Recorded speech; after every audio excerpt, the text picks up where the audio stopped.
Welcome to my channel Economics Simplified.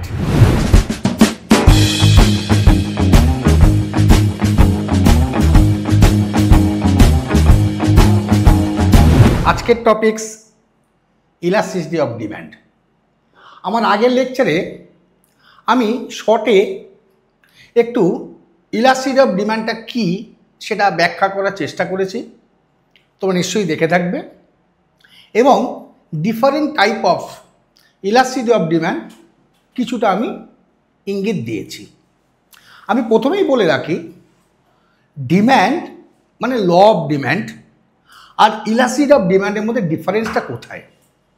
Law of demand ক্ষেত্রে আমরা দেখেছি যে অন্যান্য সব কিছু যদি স্থির থাকে তাহলে ওই দাম বাড়লে ডিম্যান্ড কমবে, দাম কমলে ডিম্যান্ড বাড়বে। এটা তার মানে law of demand is a qualitative concept. ওখানে কিন্তু দাম বাড়লে কতটা ডিম্যান্ড কমলো, দাম কমলে কতটা ডিম্যান্ড বাড়লো এটা মাপা যাচ্ছে না, যার জন্য বলা হচ্ছে কোয়ালিটেটিভ কনসেপ্ট। কিন্তু স্থিতিস্থাপকতা মানে হচ্ছে, এটা এসছে আমি বলেছি ফিজিক্স থেকে। ফিজিক্স থেকে যে টেম্পারেচার চ্যাপ্টার আমরা পড়েছি সেই কনসেপশনটা আমরা ইকোনমিক্সে ব্যবহার করেছি, অর্থাৎ রেসপন্সিভনেস। রেসপন্সিভনেস মানে একটা ভ্যারিয়েবল চেঞ্জ হলে অন্য ভ্যারিয়েবলের কতখানি রেসপন্স করছে এবং সেটা মেজার করছি ইন পার্সেন্টেজ টার্মে। যেমন আমি যদি বলি মানে ইন জেনারেল যে y is equal two suppose functions of x, তাহলে ইলাস্টিসিটি যদি ইন জেনারেল ব্যাখ্যা করি তার মানে এখানে বলবো percentage change in x variable মানে ইন্ডিপেন্ডেন্ট ভ্যারিয়েবলের জন্য পার্সেন্টেজ চেঞ্জ ইন ওয়াই মানে ডিপেন্ডেন্ট ভ্যারিয়েবল।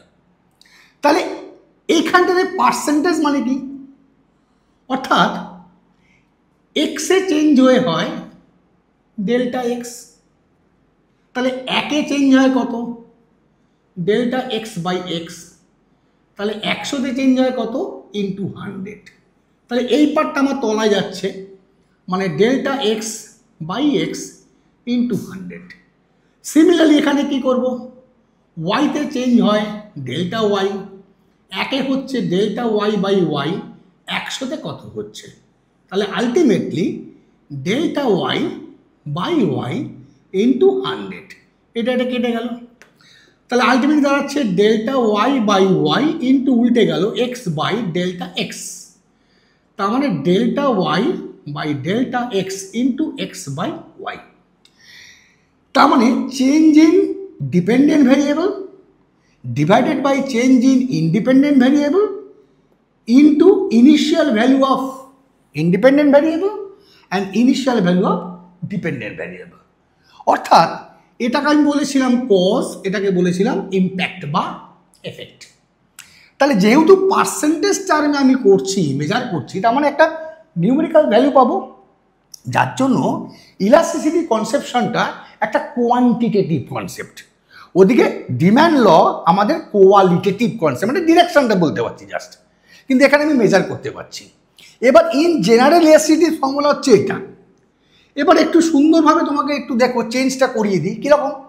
পাশাপাশি আমি আরেকটা জিনিস করছি, যেমন ধরো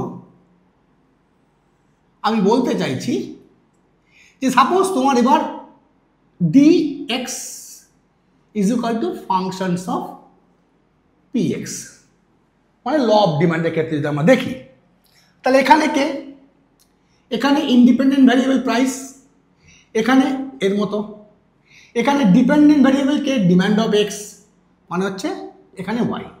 তাহলে সিমিলার এখানে একই জিনিস করব, এখানে এক্সের জায়গায় কী করবো আমরা, এক্সের জায়গায় করবো percentage change in price of X, এখানে কি করব percentage change in demand of x.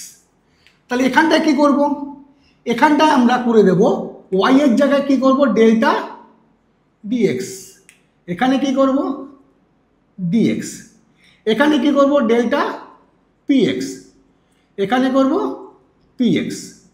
Similarly এখানে তাহলে কি হচ্ছে delta DX by DX into delta PX মানে পিএক্স বাই ডেল্টা পিএক্স।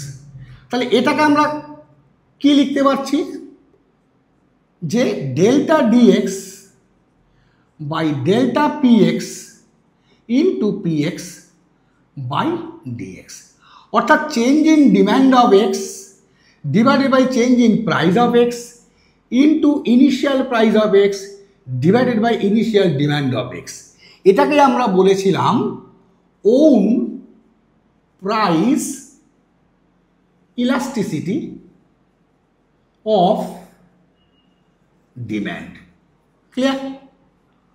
এইবার আসো, যদি আমি demand of X equal to functions of বলেছিলাম PX, PR, ready price, income etcetera etcetera, এই তিনটাকে আমরা কোয়ান্টিটেটিভ ভ্যারিয়েবল বলতে পারি। কেন? এদেরকে কোয়ান্টিটি চেঞ্জ করলে পরে ডিমান্ডকে বলে, বাকি এগুলো বাদ দিয়ে যে বাকি ফ্যাক্টরসগুলো ছিল, যেমন ফ্যাশন চেঞ্জ, যেমন তোমার টেস্ট অ্যান্ড প্রেফারেন্সেস, যেমন তোমার ওয়েদার, তো এগুলো কিন্তু তোমার কোয়ান্টিটেটিভ ভ্যারিয়েবল না, ওটা কোয়ালিটেটিভ ভ্যারিয়েবল। তাহলে সেক্ষেত্রে কিন্তু আমি ইলাস্টিসিটিটা মেজার করতে পারবো না, কারণ কোয়ালিটেটিভ কনসেপ্টে ইলাস্টিসিটি মেজার করা যায় না। তাহলে এবার আমি এটাকে করলাম। এবার যখনই আমি এটার চেঞ্জের জন্য in percentage term demand of X কতখানি হবে, তখন সেটাকে আমরা বলবো ক্রস প্রাইস ইলাস্টিসিটি বা রিলেটিভ প্রাইস ইলাস্টিসিটি। যেমন ধরো আমি ডিনোট করছি E X Y. E X Y মানে কি? Percentage change in price of Y জন্য percentage change in demand of X. অর্থাৎ এখানে কি করেছিলাম, এক্স এর প্রাইস, এক্স এর ডিম্যান্ড।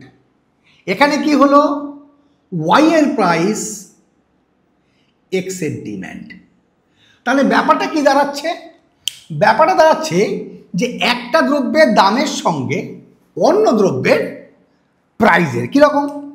এখানে ওয়াই প্রাইস অথচ ডিম্যান্ড অফ এক্স, তাহলে এখানটা আমরা কি করব, পার্সেন্টেজ যেহেতু চেঞ্জ, তার মানে delta P Y by P Y into 100, মানে এটাই করব।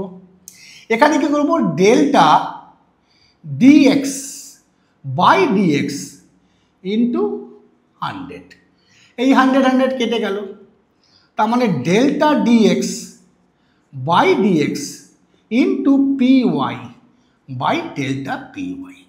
এবার চেঞ্জগুলোকে একদিকে লিখবো, delta DX by delta P Y into P Y by DX. তার মানে change in demand of X জন্য তলায় থাকছি change in price of Y not X into initial price of Y divided by initial demand of X. এখানে কি হলো, এখানটা হলো যে change in demand of X divided by change in price of X into initial price of X divided by initial demand of X.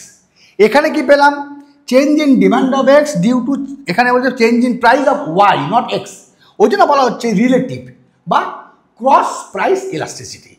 এটাকে আমরা ডিনোটের সুবিধার জন্য ই এক্স ওয়াই করেছি, তোমরা এখানে ই এক্স এক্স করতে পারো। অর্থাৎ যে দ্রব্যের দাম প্রথমটাকে মনে মনে প্রাইস ধরো, পরেরটাকে মনে মনে কোয়ান্টিটি ধরো। এখানে প্রথমটাকে মনে মনে প্রাইস ধরো, পরেরটাকে মনে মনে কোয়ান্টিটি ধরো বা ডিম্যান্ড ধরো, এতে খুশি। তার মানে এখানে কি ব্যাপার হলো, এক্সের দামের শতকরা পরিবর্তনের জন্য এক্সের কোয়ান্টিটি শতকরা কত পরিবর্তন হচ্ছে। এখানে কি হচ্ছে, ওয়াই এর দামের পরিবর্তনের জন্য শতকরা ওয়াই এর এক্সের ডিম্যান্ডের কতখানি শতকরা পরিবর্তন হচ্ছে। আশা করি কনফিউশন থাকছে না। এছাড়া এই দুটো ইলাস্টিসিটি বাদ দিয়ে আমরা আর এক ধরনের ইলাস্টিসিটি পাই, সেটা কি? সেটাকে বলা হচ্ছে, সুবিধার জন্য এখানে আমি করছি, দ্যাট ইজ তোমার ইনকাম ইলাস্টিসিটি অফ ডিম্যান্ড। কীরকম? অর্থাৎ আমি বলেছিলাম কি, এখানটা একটা প্রাইস, এটা রিলেটিভ প্রাইস, এবার বাকিগুলোকে ইনকাম, তো এটা দেখি। তার মানে income elasticity of demand, income elasticity of demand কিরকম হবে? যেহেতু ইনকামের সাইনটা এম দিয়ে আমরা নোট করেছিলাম, তাহলে ই এম লিখি আমরা আলোচনার সুবিধার জন্য। তাহলে এখানে কি লিখব? Percentage changing income of the consumer মানে M, percentage changing demand of goods, মনে করো এক্স গুডস। তাহলে এখানে কী হবে? Delta DX by DX into 100 divided by delta M, M for income, by M into 100। এটা কেটে গেল। তাহলে আলটিমেটলি আসলো delta DX by delta M into M by DX. তাহলে এটাকে যদি আমি বাই ওয়ার্ড লিখি, তাহলে কি হবে? Changing demand of x divided by changing income of the consumer into initial income divided by initial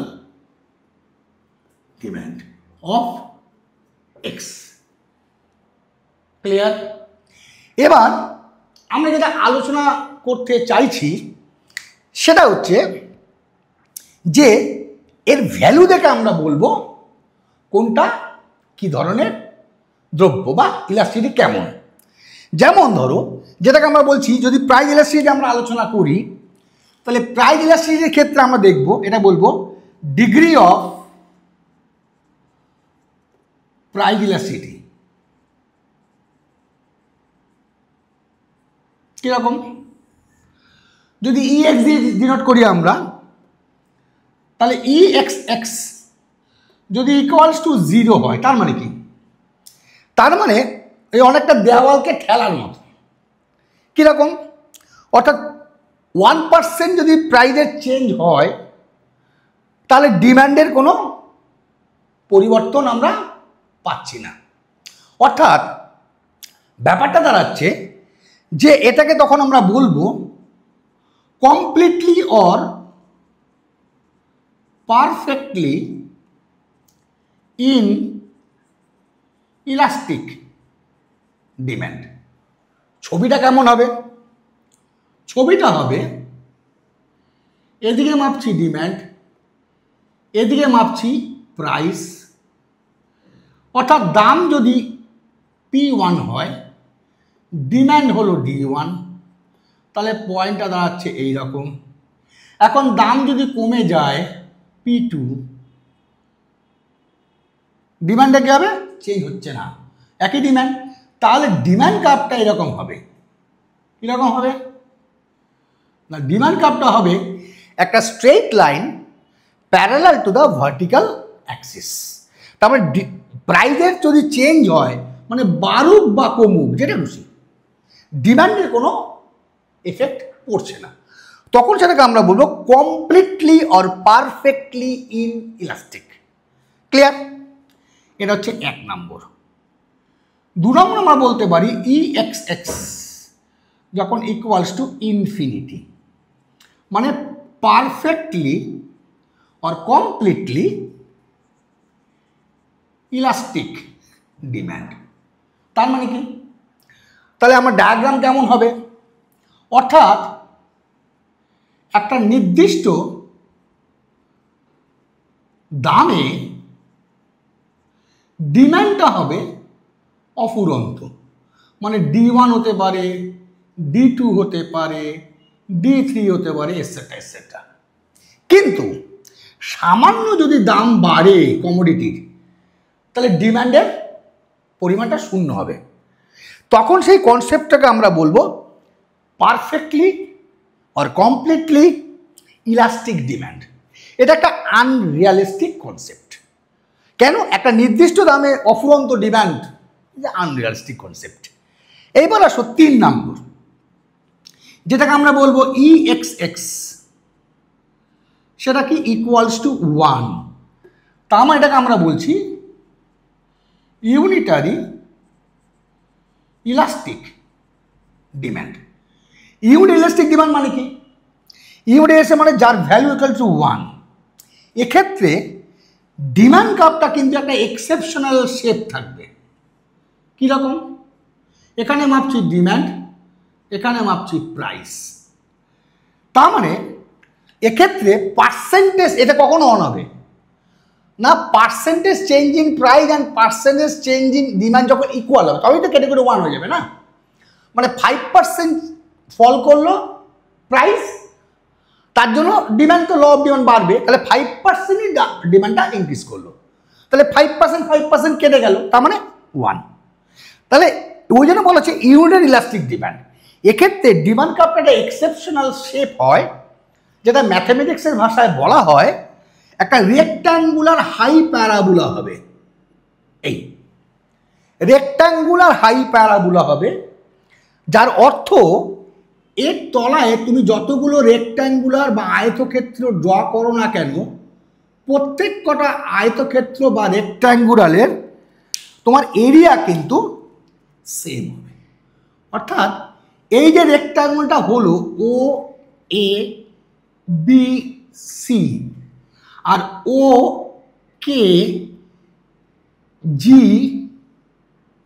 টি, তার মানে এই যে রেক্ট্যাঙ্গুলটা হলো ও এ বি সি মানে এইটা ইজ ইকুয়ালস টু এরিয়া এই রেক্ট্যাঙ্গুলার, তখন সেই কার্ভটা ম্যাথমেটিক্সের ভাষায় বলা হয় রেক্ট্যাঙ্গুলার হাইপারবোলা।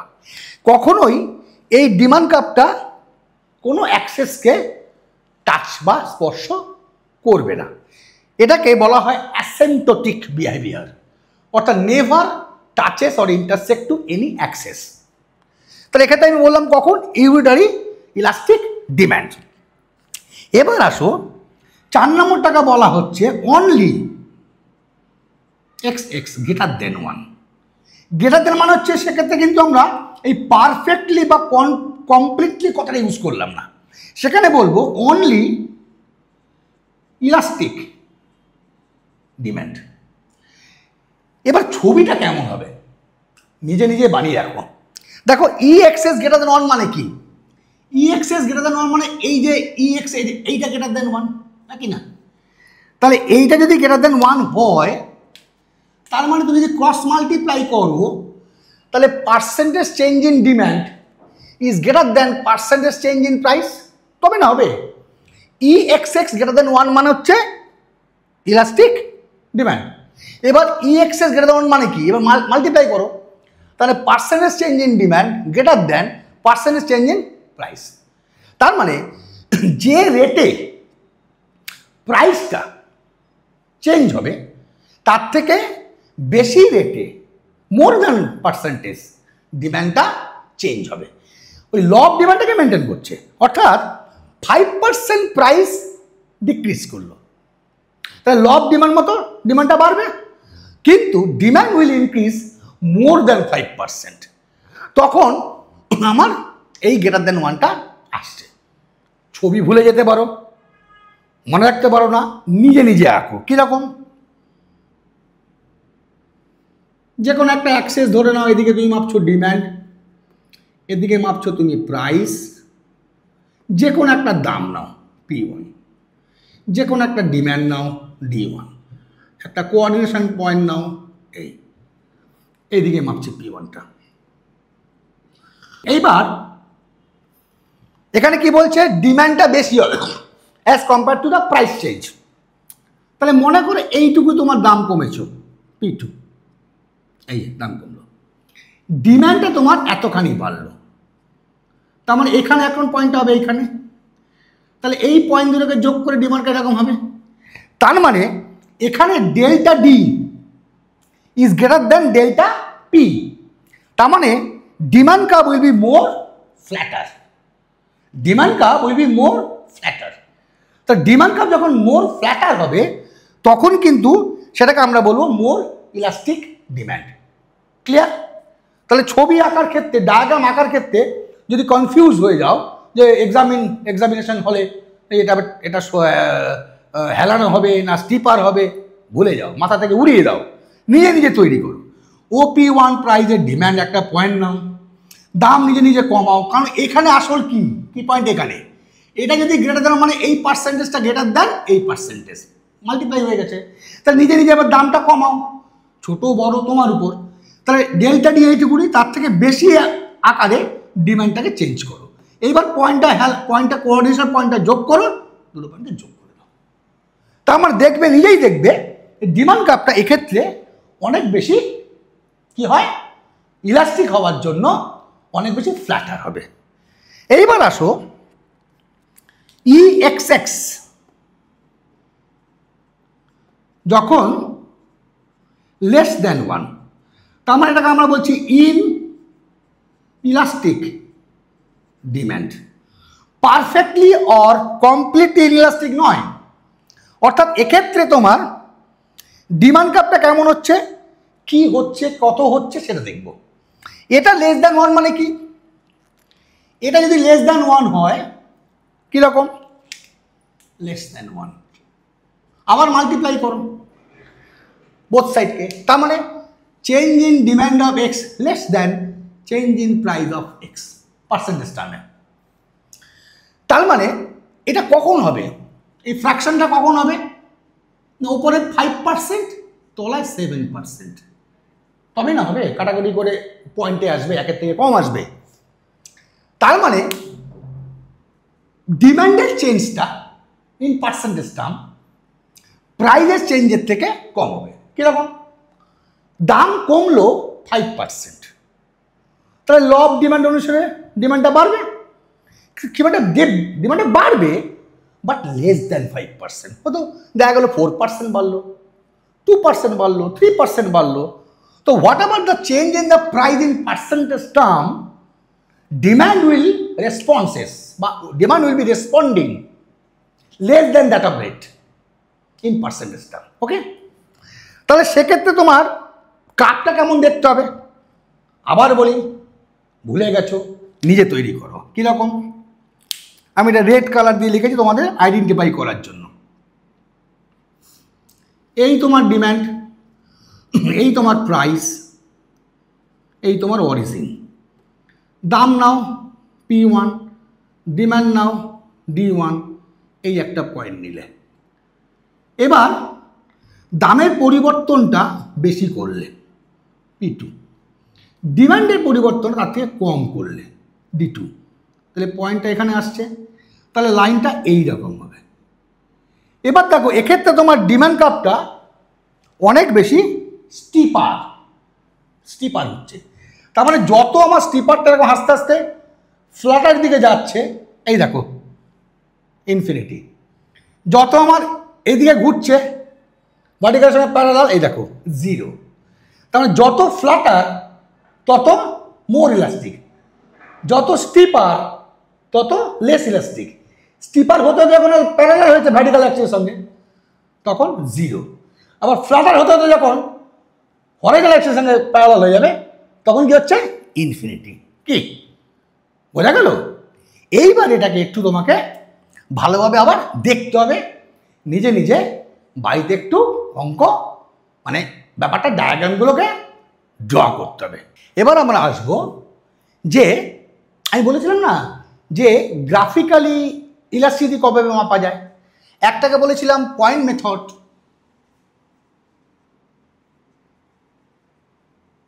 আরেকটাকে বলেছিলাম আর্ক মেথড। পয়েন্ট মেথড মানে কোনো একটা ডিমান্ড কার্ভ, তার একটা নির্দিষ্ট পয়েন্টে ইলাস্টিসিটির ভ্যালু কত, আর আর্ক মেথড মানে একটা নির্দিষ্ট ডিমান্ড কার্ভ, তার একটা নির্দিষ্ট অঞ্চল মানে এরিয়া, মানে বাংলায় বলে চাপ অংশ, পার্ট, এই পার্টে আমার ইলাস্টিসিটি কত। ক্লিয়ার? এখন বক্তব্য হচ্ছে এই পয়েন্ট মেথডে আমি ইলাস্টিসিটি মাপবো কী করে? এখানে একটা জিওমেট্রিক্যাল প্রুফ আছে, সেই প্রুফের জায়গাটা না গিয়ে ইন জেনারেল, কারণ একটু সিলেবাস ওরিয়েন্টেড যদি করাই, তাতে দেখব যে ওই প্রুফের পার্টটা যদি আমি এক্সক্লুড করি, তাহলে ধরা যাক let the demand curve is a linear straight line or linear straight line. ওকে, কিরকম আঁকবো দেখো একটু। এদিকে মাপছি ডিম্যান্ড, এদিকে মাপছি প্রাইস। মনে করো এবি একটা demand curve. So let demand curve AB is a linear straight line. তাহলে এই AB রেখার উপর কোনো বিন্দুতে, হলো C বিন্দু, ইলাস্টিসিটি কত এটা মাপতে চাইছি, মানে পয়েন্ট ইলাস্টিসিটি। এবার ফর্মুলা অনুসারে বলা হচ্ছে যে elasticity at any point is equal to কি না, উপরে কি থাকবে, lower part of the concern point divided by upper part of the concern point.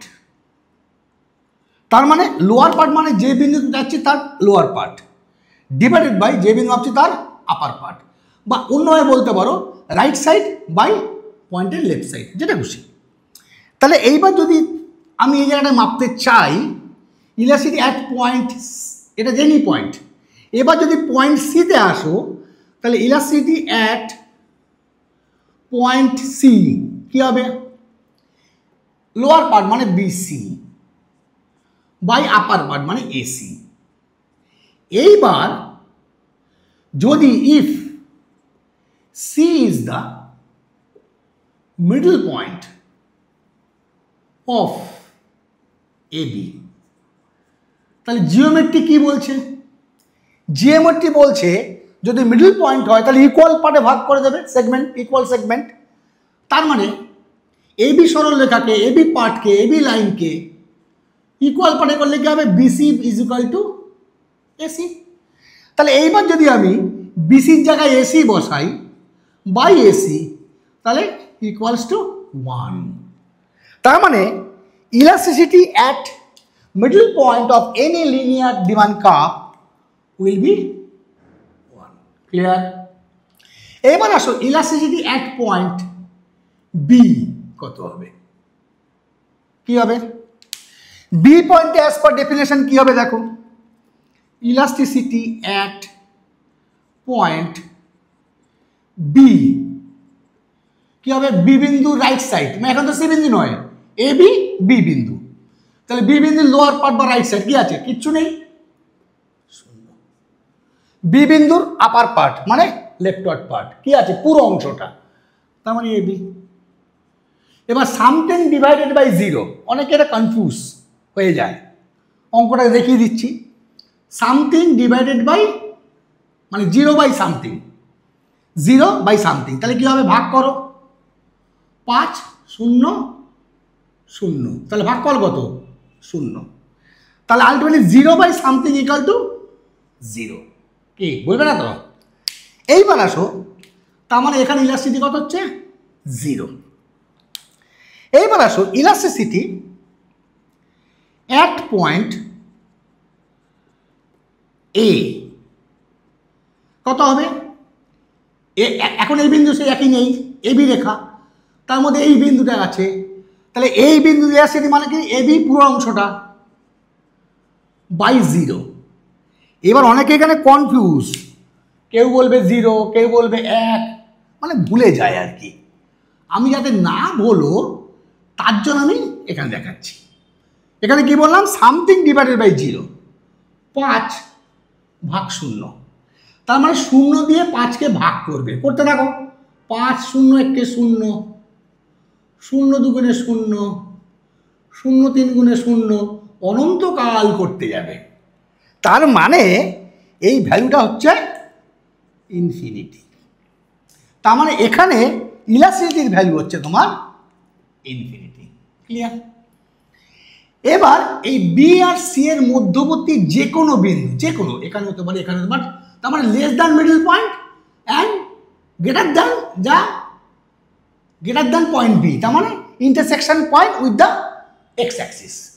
তার মানে এখানে যে কোনো জায়গায়, তা মনে করো সেটা সাপোজ কে বিন্দুতে। তাহলে এবার ইলাস্টিসিটি অ্যাট পয়েন্ট কে কি হবে? তাহলে এখন কি কি পয়েন্ট আছে? এ আছে, বি আছে, কে আছে। তাহলে বি কে বাই এ কে। এবার এই ভ্যালুটা কি হবে তুমি বলতে পারছো কিভাবে? জিওমেট্রি বা তুমি ডায়াগ্রামেটিকে তুমি দেখতে পাচ্ছ যে A K is greater than B K, A K is greater than B K. তার মানে তলার পার্টে বড়, ওপরের পার্টে ছোট, তলার পার্টে বড়, ওপরের পার্টে ছোট, ভাগ করলে কত হচ্ছে? 0.4, তার মানে লেস দ্যান 1। তাহলে এই পুরো অঞ্চলে কিন্তু ইলাস্টিসিটি হচ্ছে লেস দ্যান 1। তাহলে পুরোটাতে মানে মিডল পয়েন্টের তলায় আর বি বিন্দুর উপরে পুরো অংশে যে কোনো জায়গাতে in between any point B and C elasticity is value of elasticity will be less than 1। Clear? এইবার আসো ইলাস্টিসিটি অ্যাট পয়েন্ট কি, any point in between A and C. Suppose it is at G, G পয়েন্টে। তাহলে কত হবে? এখন কি কি পয়েন্ট আছে তোমার? A, B, G, এগুলো নেই তো, কারণ তুমি জি পয়েন্টে মেজার করতে চাইছো। তাহলে BG বাই AG। তাহলে এখানে তুমি কি পাচ্ছ? তাহলে এখানে ব্যাপারটা কি দাঁড়ালো? এখানে তোমার দাঁড়ালো এটা, যেহেতু B k greater than a কে, একে এটা আগেরটা, তাহলে ই লেস দ্যান 1। ক্লিয়ার? তাহলে এখানে কি দাঁড়াচ্ছে তোমার? এখানে তোমার দাঁড়াচ্ছে যেহেতু তোমার তলাটাকে আছে বিজি, উপরটা এজি, তাহলে ওপরে পাটা তার মানে বিজি গ্রেটার দ্যান এজি। তার মানে বিজি মানে উপরে পার্ট বেশি, তলার পার্ট ছোট, ডিভাইড করো, 2 দুগুণে 4, 1 0, 5 দুগুণে 0.5, তার মানে ইমপ্লাইজ ই গ্রেটার দ্যান 1। তাহলে এখানে জি বিন্দুতে ইলাস্টিসিটি গ্রেটার দ্যান 1। তাহলে কি দাঁড়ালো ব্যাপারটা? একটা স্ট্রেট লাইন ডিমান্ড কার্ভের উপর বি বিন্দুতে যেখানে এক্স অ্যাক্সিসের সঙ্গে ইন্টারসেক্ট করেছে সেই বিন্দুতে ইলাস্টিসিটির ভ্যালু 0, মিডল পয়েন্টে 1, in between anywhere B and C less than 1, intersection point of the demand curve with vertical axis infinity, in between A and C anywhere it is greater than 1। তাহলে এবার যদি এই প্রত্যেকটা বিন্দুতে আমি স্লোপ মাপতে চাই তাহলে কি হবে? প্রত্যেকটা বিন্দুতে স্লোপ মানে যে কোনো বিন্দুতে যে কোনো রেখায় যদি আমি স্লোপ মাপতে চাই তার নিয়ম হচ্ছে সেই বিন্দু থেকে একটা ট্যানজেন্ট টানতে হবে। সেই ট্যানজেন্ট যে স্লোপটা তৈরি করবে সেই স্লোপের ভ্যালু হচ্ছে ওই বিন্দুতে ভ্যালু। তাহলে এবার প্রতিটা বিন্দুতে যদি আমি ট্যানজেন্ট টানি তার মানে এবি কাপটাই আসছে, because it is straight line. তার মানে প্রত্যেকটা বিন্দুতে যদি ট্যানজেন্ট টানা হয় তাহলে স্লোপটা ইকুয়াল থাকে at any point on a linear demand curve. But elasticity differ করছে। তার মানে বলতে পারি যে on a linear demand curve elasticity or ঘুরিয়ে বলতে পারো যে একটা সরলরৈখিক চাহিদা রেখার উপর বিভিন্ন বিন্দুতে চাহিদা রেখার ঢালের মান সমান হলেও স্থিতিস্থাপকতার মান 0 থেকে অসীম পর্যন্ত ভ্যারি করতে পারে। অর্থাৎ on a linear demand curve at any point or each point, although the slope or the value of the slope will be same, but the value of elasticity differ from point to point, the value will be starts from 0 to infinity. কি picture পরিষ্কারভাবে ঢুকলে বোঝা গেল? তাহলে আজকের ভিডিওটা যদি ভালো লাগে কি লাইক শেয়ার অ্যান্ড কমেন্টস, তাহলে প্রচুর পরিমাণে তোমাকে কি করতে হবে, সাবস্ক্রাইব করতে হবে আর শেয়ার করতে হবে। তাহলে আজকের জন্য এইটা, পরের ভিডিওতে আমি আনছি এর উপর বেশ কিছু নিউমেরিক্যাল এক্সাম্পল, যেখানে তোমাদের সবচেয়ে ভয় পাও অঙ্ক করতে, কিন্তু দেখবে অঙ্কগুলো খুব একটা কঠিন নয়। আজকের মতো শেষ করলাম।